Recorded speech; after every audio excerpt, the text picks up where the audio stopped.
Chef Damu அவர்கள் கீழ தடுக்கி விழுந்து, அவருக்கு இடுப்பு எலும்புல முறிவு ஏற்பட்டிருக்குது. கடந்த சில நாட்களாவே அவர் வீல் சேர்லாம் வந்துட்டு இருக்காரு. இந்த மாரி சிச்சுவேஷன்ல தாமு அவங்களோட உடல்நிலைய பார்த்துட்டு அவங்களோட மனைவி ரொம்ப மன வருத்தத்துக்குள்ளாயிருக்காங்களாம். கடந்த சில நாட்களாவே கணவர் தாமுவ நினைச்சு அவங்க சரியா சாப்பிடாம, தூங்காம ரொம்ப எமோஷனலா ஃபீல் பண்ண ஆரம்பிச்சிருக்காங்க. குக் வித் கோமாளில ஒரு முக்கியமான ஜட்ஜா வலம் வரக்கூடியவர் தான் செஃப் தாமு அவர்கள். சீசன் 4 வரைக்கும் வெங்கடேஷ் பட் கூட சேர்ந்து இவரு எக்கச்சக்கமான அட்ராசிட்டி பண்ணாரு. சொல்லப்போனா தாமு அப்புறம் வெங்கடேஷ் பட் இந்த காம்போவுக்கு தனி ஃபேன் பேஸ் உருவாச்சு. சீசன் 4க்கு அப்புறம் வெங்கடேஷ் பட் குக் வித் கோமாளி ஷோல இருந்து வெளில வந்துட்டாரு. அவருக்கு பதிலா இப்ப சீசன் 5ல இருந்து மாதம்பட்டி ரங்கராஜ் கூட சேர்ந்து தான் செஃப் தாமு அவர்கள் குக் வித் கோமாளி ஷோ நடத்தி வந்துட்டு இருக்காரு. இந்த ஒரு காம்போவும் இப்ப ரசிகர் மத்தியில பிரபலமாக ஆரம்பிச்சிருக்குது.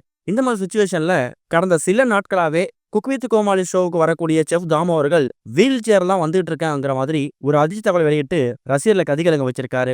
இதை பத்தி இப்போ ரீசெண்டா ஒரு யூடியூப் சேனலுக்கு பேசும்போது என்ன பண்ணிருக்காருன்னா, குக் வித் கோமாளி ஷோ அப்படிங்கிறது ஒரு செஸ்பஸ்டர் ஷோ. இந்த ஷோவோட முக்கியமான ஒரு இதயம், ஒரு ஹார்ட் அப்படின்னு சொன்னீங்கன்னா அது கோமாளிகள் தான். அவங்க இல்லைன்னா இந்த ஷோ வந்து ஹிட் ஆகாது. புகழ், சுனிதா, குரேஷி இவங்க எல்லாமே ஒரு முக்கியமான பங்கு வகிக்கக்கூடியவங்க.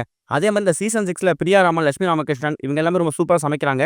ராஜுவும் பட்டைய கிளப்புறாரு. இது வந்து குக் வித் கோமாளி சீசன் 6ல எனக்கு ரொம்ப பிடிச்ச விஷயம். அதே மாதிரி என்னோட பர்சனல் விஷயத்தை பத்தி நான் சொல்லி தான் ஆகணும். கொஞ்சம் மாதங்களுக்கு முன்னாடி எனக்கு பத்மபூஷன் விருது கொடுத்திருந்தாங்க. சமையலுக்கு அது எனக்கு கொடுத்தது ரொம்ப சந்தோஷம் தான். ஆனா அந்த பத்மபூஷன் விருதை வாங்கிட்டு நான் வரும்போது என் கால் பிறந்து நான் கீழே விழுந்துட்டேன். அப்படி கீழே நான் தடுமாறி விழுந்ததுல என் இடுப்பு எலும்பு உடைஞ்சிட்டு. அதுல ஒரு ஆபரேஷன் பண்ணாங்க. சரியா நடக்க முடியல.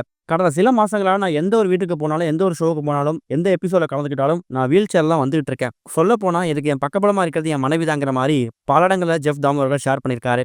இன்னொரு பக்கம் எக்கச்சக்கமான ஈவென்ட்டுக்கு ஒரு சீஃப் கெஸ்ட்டா கூப்பிடும்போது கூட, அந்த சீஃப் கெஸ்ட்டா போகக்கூடிய நேரங்கள்ல கூட ஒரு வீல் சேர்ல தான் போயிட்டு இருக்காராம். பல அவார்ட் ஃபங்ஷன் கூப்பிட்டா கூட அங்கேயும் வீல் சேர்ல தான் போயிட்டு இருக்காரு. இன்னொரு பக்கம் செஃப் தாமுக்கு இப்படி ஆனதுக்கு அப்புறம் அவங்களோட மனைவி தான் எல்லாத்தையும் பார்த்து பார்த்து கவனிச்சுக்கிறாங்களாம். அதுவும் இரவு நேரங்களில் சரியா தூங்காம, சரியான நேரத்துக்கு டேப்லெட் குடுக்கறது, செஃப் தாமு அவர்கள் வலியால கத்தும்போது அவங்களுக்கு பெயின் கில்லர் குடுக்கறது, சரியான டைம்க்கு ஹாஸ்பிட்டலுக்கு கூட்டு போறது.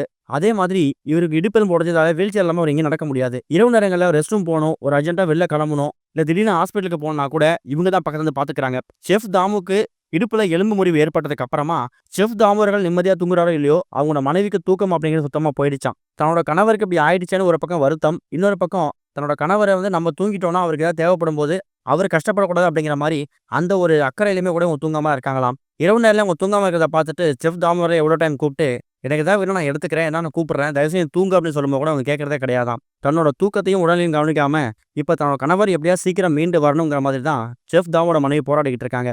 அதை விட முக்கியமானது செஃப் தாமு அவர்கள் பழைய நிலைக்கு திரும்ப வர்றதுக்கு இன்னும் ஒரு சில வாரங்கள் ஆகும் அப்படிங்கிறத அவரே கன்ஃபார்ம் பண்ணியிருக்காரு. இந்த ஒரு விஷயம் சின்னத்திரை ரசிகர்கள் மத்தியில சோகத்தை ஏற்படுத்தியிருக்குது.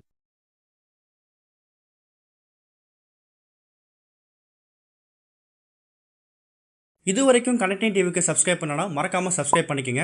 உடனடி அப்டேட்ஸ் பெறுவதற்கு நோட்டிஃபிகேஷன் பெல்லையும் கிளிக் பண்ணிக்கங்க.